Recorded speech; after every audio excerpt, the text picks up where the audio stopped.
What was something you did as a kid that you thought was badass, but as an adult you find cringy? I thought raising my eyebrow at every little thing made me look cool. Looking back, it looked like I had problems. Maybe you did. Maybe you did. Bro, do you even lift? I mean, the other guy that used to do this is now the highest paid actor in Hollywood, so you never know. It doesn't matter what you think about your eyebrows. Raise his eyebrow. The people's eyebrow. Grade 1 I took one of those chocolate coins and gold foil, put a hole in it and ran a string through, and tied it around my neck. Went to school bragging I won a medal in a hockey tournament. SMH. This is hilarious. Okay, this is adorable. I used to wear padlocks on my belt loops. For extra stupid, there were padlocks I'd busted off the lockers in pay class with a shoe. So there I was walking around with 4 or so padlocks dangling from the belt loops of my JNCOs. Ugh. Got that drip. How did you bust off locks with a shoe? A lot of lockers, especially in schools, are of pretty weak construction, so you can often bash the clasps off without that much difficulty. They are generally made of pretty thin steel and cheap rivets, so a good blow can break them. A shoe isn't the best hammer, but if you've got one with a pretty hard heel it should work. The thing to remember is that most locks aren't really that secure when it comes down to it. In general, the goal isn't really to keep someone determined out, but is more about making it obvious if someone is trying to get illicit access. You win this thread. I remember signing up for a martial arts class and wearing a black and red gi and a red belt on my first day, thinking I would look totally badass. My instructor made me take off the belt and gi top and told me to never do that again. This is the martial arts equivalent to wearing a white gown to someone else's wedding. I look really good in white. Kelly Kapoor. Mayo yes. I went to an army info thing for teenagers and one guy was dressed entirely in camo green. Worse is once you get into the military you see those dudes and they either off themselves, because their whole worldview just got destroyed by the reality of military life. Or they make it through that crisis and fail upward until they become senior NCOs who have absolutely no concept of how they could survive in the outside world. I ate flower roots because I thought it would turn me into a fairy or a nymph. I had one wild imagination. That sounds like something from Pan's Labyrinth. LOL. I would break dance in front of my large family at every event I could.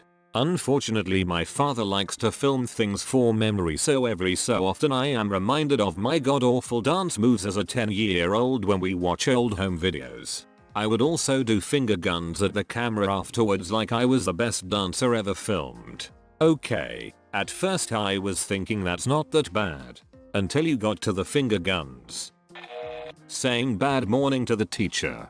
Saying bad game when you high-five the opposing team members after a pee-wee soccer game.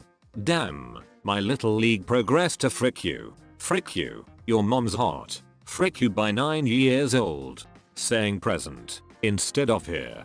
Saying absent when your name is called. I know teenagers who still do that, unfortunately. Wore a brown suede jacket with a Hawaiian shirt to my senior picture day. Gen Z would probably call that a whole vibe, lol. Gen Z reporting here. I've been called the frick out. I literally read that and I was like, damn, that boy was dripping before drip was a thing. I thought I'd look so cool and badass drinking orange juice while eating mints at the same time without flinching or gagging. I did this at school and at various events. Thanks to that, I can now handle doing that no problem, but it's bad knowing why it doesn't bother me. This reminds me of my friend in high school who would refuse the numbing injection when getting a filling at the dentist because he thought it was badass. Dude, the dentist doesn't give a shit and you're just making his job harder. I had a dentist who could do most minor fillings without it, though he always gave you the option. I had a couple done at once, and on one side, I felt the tiniest pinch, and before I could even flinch, he stopped and said, I better give you a shot on this side. I'll be back in 15 minutes after it takes effect. Man, he was a great dentist. Okay, that is funny. Picking up the landline phone, dialing a random number and attempting to prank the caller on the other side. When I was a bored kid, I used to look up psychics in the telephone book and call them up. I'd ask if they were a real psychic and could actually predict the future, and when they would say yes, I'd say, well then why didn't you know this was a prank call? I learned some cool swear words this way. Hello, is Mr. Wall there please? He isn't? Can I talk to Mrs. Wall? Are you telling me there are no walls there? What's keeping the roof up then? Me and my friend did this all the time when we were kids. We used to call and say, hey, did you still want those drugs? One time someone called back and said they were a police officer. And then 2 days later a cop came to my house and talked to my dad. That was one of my most memorable ass whoopins. What the frick? Even as a grown up this would scare the it out of me. Me and my friends in high school used to go the payphone outside the 7-Eleven and prank call the 1-800 number on the screen for the Maury show and make up a bunch of exaggerated Maury stuff, like having over 100 women claim we're the father of their children, etc. To make it even more cringy, the one time I tried it myself I just got nervous and hung up pretty soon upon realizing I didn't have the acting skills, balls to improvise a character while talking to a stranger on the phone. Apparently bandanas looked cool, was into Guns N' Roses as young teen. But it wasn't a proper one. It was my granny's neck scarf lol. It's an ascot. It's Gay Freddy.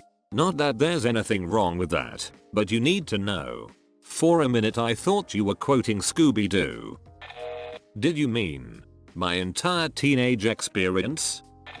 One of my senior photos is actually me in leather with a sword in the middle of a cemetery. It's still a cool photo, but it's like yeah, no. It's a cool photo and I'd respect whoever took it, but I don't wanna be you know?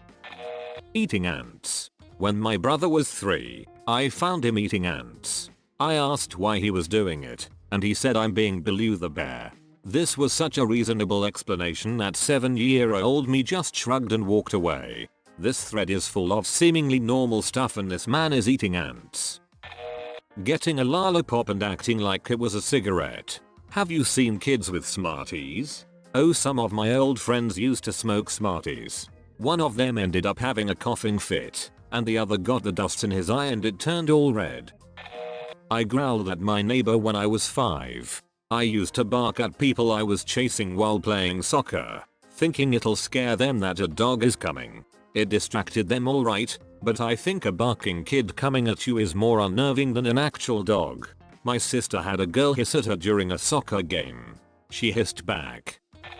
I had a rat tail when I was like 6. You and many other unfortunate kids. I was fortunate enough that my dad thought it was the dumbest trend.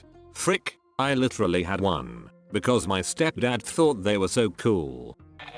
While mum was busy at the bank teller's window, I spotted a long row of light switches in a remote area of the lobby. As a badass kid, I reached up and turned off the entire row, plunging the bank in darkness. That, in turn, called the cops, because bank staff thought the place was being robbed. Holy it. Did your mum know it was you? She figured it out right away when the teller told her that there was a boy over by the light switches. To this day, mum has never let me live it down.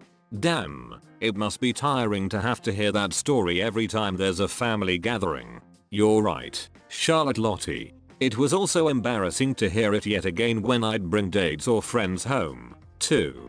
For some reason it's scaring me that you wrote their username like that. I used to wear 2 Hollister shirts with both collars popped up all the time.